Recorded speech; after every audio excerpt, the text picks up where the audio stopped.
Not on How you purpose. doing, brother? I'm all right. How are you, sir? I'm very well, man. So we're gonna chop it up a little bit, man. Bebe Winans, ladies and gentlemen. What city are you in right now? I'm at home in Nashville. Nashville. Okay, I got you. Hey, Bebe, a couple things, man. You know, we always start with fashion, of course. You're a very fashionable guy. Let's talk about the beard a little bit, though. Let's talk about the beard. I want to talk about just the beard. So the beard is amazing. You know, The last beard, time, the beard that you have now, huh? is First that of what you all, really want to talk about? Is the beard that you have right now? okay, first of all, my beard was already dope. Okay, it just wasn't like yours. That's all. That's all. It wasn't like yours. It didn't have waves in it. So I might have a wave or two down there now. So why is it all gray here and not here? If you get real close, you'll see a couple of grays here and there. One or two. It's Okay. 2 or 3 or 4. If it would come in all white, I would do it, but it just stragglers here and there, and so sometimes I'll just take a scissors and cut them. But maybe when I get to that real old level, it'll just happen. Hey, Bebe. So this morning I looked at your gram.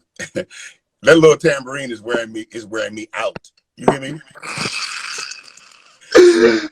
It wore me out too. What made you decide to go that route? Now you're the happy preacher.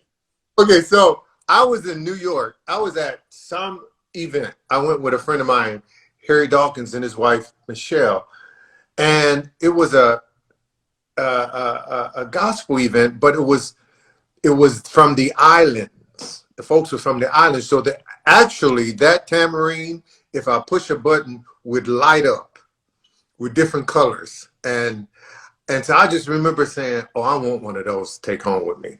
And so, her old mother gave me her tambourine. I took it home. So, hey, I'm always happy and rejoicing, Katie, when I finish my run. Oh, that's good.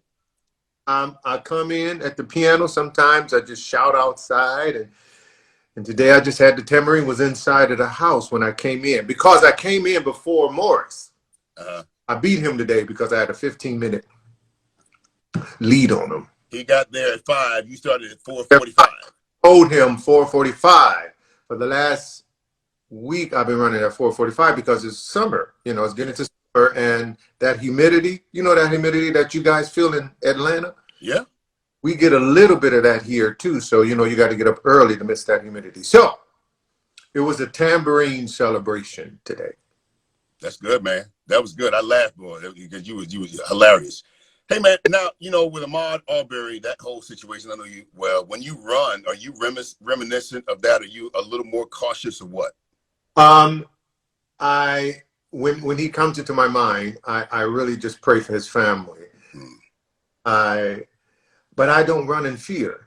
I never have. When I walk out that door, I really believe that there's 2 angels that are out there with me.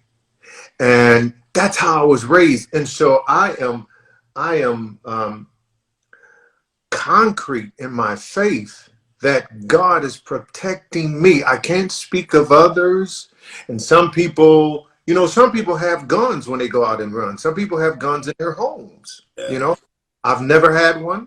I never will have one because the household that I was raised in and what I was taught all my life is that God is my protection. Yeah. Hey, man, I feel you, brother. Absolutely. And I believe protection. He's my protection. I have 3 though. I have 3, and so God, and so as long as God do His part, I ain't never got to. I never really got to reach. I'm just saying. But I do know this, and you can answer this. There's people who have guns who were murdered. Right? Yeah, no, that's true. That's true. On them. Now, so the guns will fail, but God will never fail. What a tambourine at? See, you're not going to do this to me, BB. What a tambourine. But I am sitting at my piano. Wait a minute. Hey, Lord. He never fails. So I can depend and lean on that. Hey, so BB, so there's so many things I want to talk. I mean, I know we were scheduled to have this conversation. You just gonna have to tell me what what we pushing or whatever. But I always like having the conversation with you. I ain't They're pushing always nothing. robust. Okay, good, good. So a real convo from the crib. Hey Yeah. man, so with the verses and all that stuff going on, like the verses, people doing the challenges and everything. Okay, so who do you think would be the best? Okay, just a couple of them. Who would be the best challenge or verses for you and BB? I mean, for you and CC. Well, I've heard so many people say, don't nobody go up against them. And Okay. I'm just telling you what people have said to me. And then one person said, his name is Marlon. He said the only people that can go up against BB and CC is the Winans. That ain't fair though.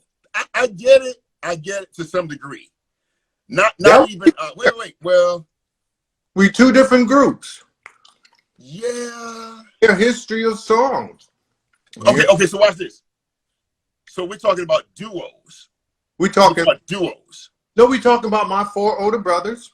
No. I'm saying like just like duos. You and CC as a duo. You don't think Every Mary could probably be in huh? that conversation?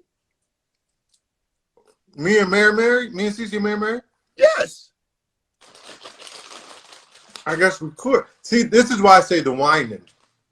Because Man, I put the white. I think you have to have a little bit more years on you. Yeah. Okay. All right. Okay. So all right. So okay. I got you. So you're saying that you and CC could go up against the Winans. I see it to some degree, but then again, I don't see it Why? because I think who would go against the Winans? Who would be able to go up against the Winans commission? No, they couldn't. You got it. Okay, I don't see you. What's he eating over there, Doc? What's he? Too many years. Too many years. Too many years. The Winans have too many years and have too many hits and songs out there. So if we're talking about culture. Okay, so watch this. So with basketball, y'all know if you've been watching The Last Dance or not. So Michael Jordan, we call him the GOAT, and I still kind of feel that way. But Kareem statistically did better than Jordan in every category. However, Mike is still considered the GOAT. And I'm But saying that as far as impact. they still playing the same amount of years. No, Kareem played way more years than Jordan. Or Kareem than who? Kareem and Michael? Yeah. Yeah. What, give and take 2 or 3, 4? Maybe 10. I don't know. I mean, something like that. But Well, your voice is so high. I think that if you're gonna play hits, so if we play commissions, running back to you, what whining song you think would be able to match that? Are you asking me a question? All I got to put behind that word is. Okay. All right. Yeah, you might have a point. yeah, you might have a point. I didn't even. Yeah, you sucker pumped me with that one. I wasn't even ready. I wasn't ready for that one. 1980, that was 1979. Okay. Something like that. And some of them jokers wasn't born yet. Yeah, that's true. It was in junior high school. Yeah, that's true. Okay, well, I get it. So when you talk about your song, let's say You said see me, anything ever happened to you, I don't even want to start. I'm gonna start from Addictive Love. I'm chewing cashews and raisins. I'm hungry as I want to be. First thing eating today, so I'm gonna be chewing through our whole interview. Because you BB Winans and you can do that. Because I'm hungry. That's all. Dude, here. All right, so Addictive Love. What song do you? Well, okay, I'm gonna put the song up against it. All right, so you got Addictive Love. There's nothing Mary has that could really stand against like Addictive Love. It was just so. But that's not the same. I mean, so when I run most of the time with music, and so I love when Mary come on in my iPod. I mean, in the morning, that's my jam. You know, Shackles, That's my jam, you know, and even the ballads and everything. Mary Mary, me and Cece went out with Mary Mary and we wanted to do a real blown out tour because they're just like my younger sisters. I think they are incredible and they have incredible songs, you know. And so we didn't have enough time in the concerts to put all the songs that we've done separately in one concert. So they have a wonderful catalog. But yesterday, my engineer came over and downloading something for me. And one of the things we talked about, it's a DVD. It's a concert that we'll talk about later on. I recorded our last tour, my family tour, which was sometimes when I watch it, I get teared up because it was the last concert my brother Ronald did. Oh, wow. My father was on that tour. And so it was such a special tour. At the same time, the song, Cece and I came out and the song Heaven, on the song Heaven. And so this is the same engineer that has engineered all me and Cece's career, you know, with the songs we did. And so I looked at him, I said, Jeffrey, I said, did you have any clue when we were recording this song that it would last 30 plus years? Would be where, you know, he said, no. You know, because he could take that ride, that journey with me. And so songs like Addictive Love, songs like Heaven, songs without Lost Without You.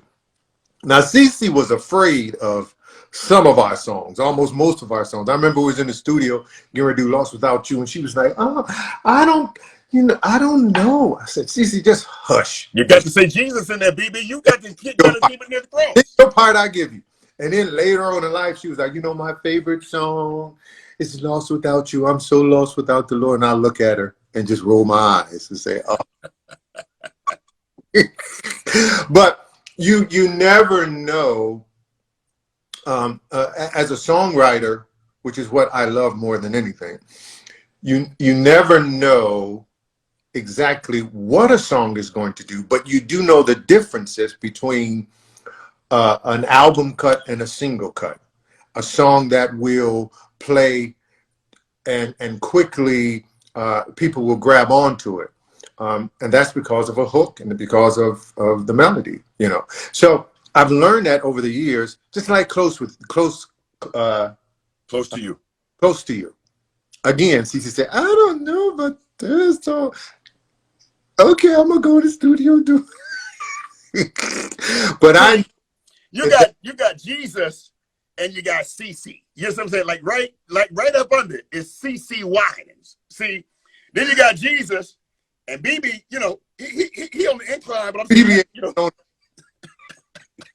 Jesus is calling for BB to come. See, that's what people think, and that's okay. Yeah, man, we love you, man. A couple of things, and we'll let you get back to your snacks because clearly you this man home. I'm all good. So when I would like to see something happen, that is, I would like to see you guys, you and CC. First of all, I'd like to see y'all together, like again, doing something. That's, you know, it's up to you how you want to do that. But I would like to see both of you all like on a Zoom call, and I would like to host and ask questions. I want to play like y'all hits, maybe like 5 of them, and I just want to hear the stories behind them. Like, what song did y'all close with when you did a show? Well, it's according to what year, what was out. An opening song and a closing song when it came to concert, I think is your most important songs. Right. You can't open up with something lukewarm. But primarily, what y'all open and close with? Something up. Sometimes I'll Take You There. Ooh, that's good. We would close with. Sometimes we would open with Heaven. Whew. Hit 'em hard. Ugh. Hit 'em hard. Boom. So I heard this story about when you guys were on I think the family tour, and then you and Cece were, y'all was around the top of the charts more than the Winans were at the time. I mean, y'all was doing very well. R&B, all that was playing y'all stuff, and y'all were the closers. Y'all closed, and I hear that the Winans went right before y'all, and Marvin. Wait, let me finish. And No, Marvin dumped so hard. I tell you that whoever told you that made that up. There was no way that my older brothers was gonna let us close the show. I don't care what we had out there. I don't care what was going. Yeah, man. Still younger than us. Now, y'all go out and do your little song. Right, right. How's Marvin doing, man? Say it again. We are not the Brady Bunch. I get it. How's Marvin doing, man? How's he holding up? Oh, he's doing wonderful. He's preaching. He's doing wonderful. What we've, speaking of Zoom, now maybe one day we'll allow you to come in. But my baby sister and her husband. That level of pettiness, BB, we're gonna put up with that. Now, come on, this combo's from the crib with KD. Can you just give me a little bit? This is what. So every Saturday, my whole entire family Zooms in. My mom, all siblings, all the grandchildren, and all her great grandchildren. I mean, even nephews from Australia. All of us Zoom in. And we have a ball. It's become hilarious to the point where I look forward to that moment, because family is family, it's just like, but it is so incredible. I think God is doing something. I know he is, nothing, but he's doing something inside of all of us through this pandemic. Mm. And you realize the important things that you have, and that's not shoes, that's not a house, that's not a boat, but family. Yeah. You really hold on to. And so it's been a wonderful time for my whole entire family. And so, but we still family.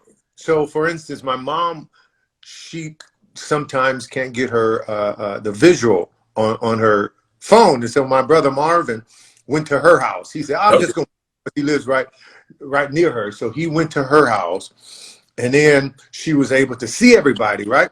Now, my nephew from Australia, he was out, so he was only on the audio. And so so he said, when my mother came on, she said, there go my grandkids. She started naming all of them. And my great-grand, hey, baby. And then my nephew, who wasn't on, he was just on audio, said, hey, Grandma. She said, who's that? She said, it's Carvin Jr. I mean, the third. She said, hey, baby, I can't see you. Where you at? He said, I'm up in the corner.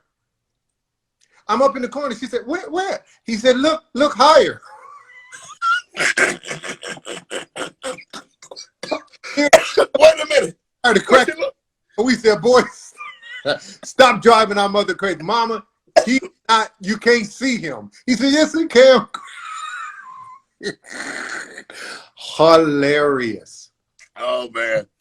So, bro, I'm glad that you're staying safe. I'm glad everybody is good. And, man, you're motivating me, man, in a way that I guess only you can, bro. And keep on doing what you do. We appreciate you, man. We love your music. And anything you want to say to the people, man, to give them some marching orders? I'm excited now. We just did a video to my single Free Free. Oh! Yes, and you weren't available. So Willie Moe Jr. is in it. See, now that's how you see, okay, so we family too. We don't we're very competitive too. So I'm gonna be looking at the video. I'm gonna be cheering my brother on, but I'm gonna be sidelined. I'm not gonna give y'all one view. I'm gonna watch it on somebody else's while they watch it. I'm just gonna hate. But man, excited. And so you said it earlier.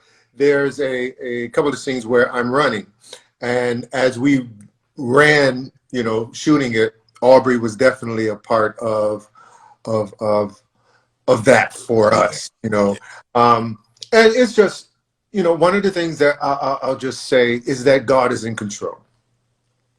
He is really in control. No matter how you feel, no matter what you're going through. I found out this: if you go through something, you either have God's definition or you live by the world's definition. And so he says tests come to make you strong.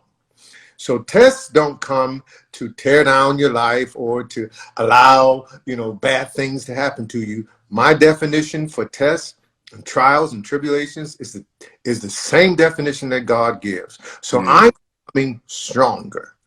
I'm becoming better as we go through this test. Praise God, man. I love it. All right. So much success to you and all that you do. And again, I do want to be a part of the Zoom though, bro. Like real talk. Keep on, we'll talk. And keep on going. What? I said, keep on going. It'll get there. Your beard. First of all, okay, okay, yeah. First of all, I can't even clown. I would try to come back. My clapback ministry is terrible. Your beard is awesome. Whatever, we know. Okay, good. Hey man, next time, and I want to be part of the Zoom conference, man, some kind of way. I just want to say hey to the people. We'll make it happen. We'll make it happen because it is, I believe it's something that will bless people to see all of my family, how much the love is the foundation of my family. So we'll make that happen. Well, you got a couple of questions. Before we get out here, let's just ask these questions real quick. What does it say? And that probably is Jesus praise. Look at God. Okay, good. Thank you, honey. You just wanted to praise God. That's all she wanted to do. She just wanted to tell the Lord thank you. That's what she did. Yes, all right. Ain't nothing wrong with that. I see so many people thank everybody. I don't know how to do. I'm not that techie, so I know when I'm on live with someone, then the people that follow me can see it because I didn't know that for a while. So hello to everyone and blessings to everyone. And thank you, man. I look forward to coming after this is all over, coming in and having a good time like we did. Indeed. We just needed to build some content, man. You got those stories. And the one final thing, bro, you got to write that book, The Stories from My Father. That's one of the most consistent requests that I get from people to tell you that, hey, man, when you tell the stories about your father, it stands out so much. And I don't know how you can do that, but that's the thing. It was such a foundation. Yeah. And nothing that I have bumped into in life that my father didn't prepare me for. And so, and he did it in laughter too. And so when I think of him in the stories, I laugh, but those stories are so important to me. It was what my foundation was built on, so we might have to do that. Byron King said, when are you going to stop talking? What you talking about, Byron? Hey. Yeah. What up, Cheryl Jackson? We see you. Yeah, what about when are you going to stop talking? Is that an inside joke or something? I could say something about Byron, but I won't. Yeah. They said Byron is hating. Oh, yeah, we do have a question. Let's see. They love you, Bebe. You're very inspiring. And okay, all right. This is the last one because it's going to start getting weird. Advice for upcoming songwriters because they always. There you go. Advice for upcoming songwriters. Don't be afraid to write a horrible song. I remember Cece used to say, I ain't singing that. It's like, yes, you are. We're going to sing it. And there were horrible songs. But I remember the first time when we were nominated for Song of the Year for the Dove Awards. And she looked at me. I said, song's getting a little better now, huh? But you have to be willing to write those horrible, terrible songs and build to the place where you become a writer of great songs and good songs. And what I did all my life, I tried to mimic Marvin. Andre Crouch was, the writer of writers. So I wanted to write. So I listened to their songs. I saw how they compiled and how their structure was to become a good writer. So, I would tell them, advise them to listen to great songs and those writers and build from that. Okay, very good. Got to get your reps up. Bebe Winans, ladies and gentlemen. Hey, man, until the next time, man, we'll holler. Until the next time, my friend. My friend.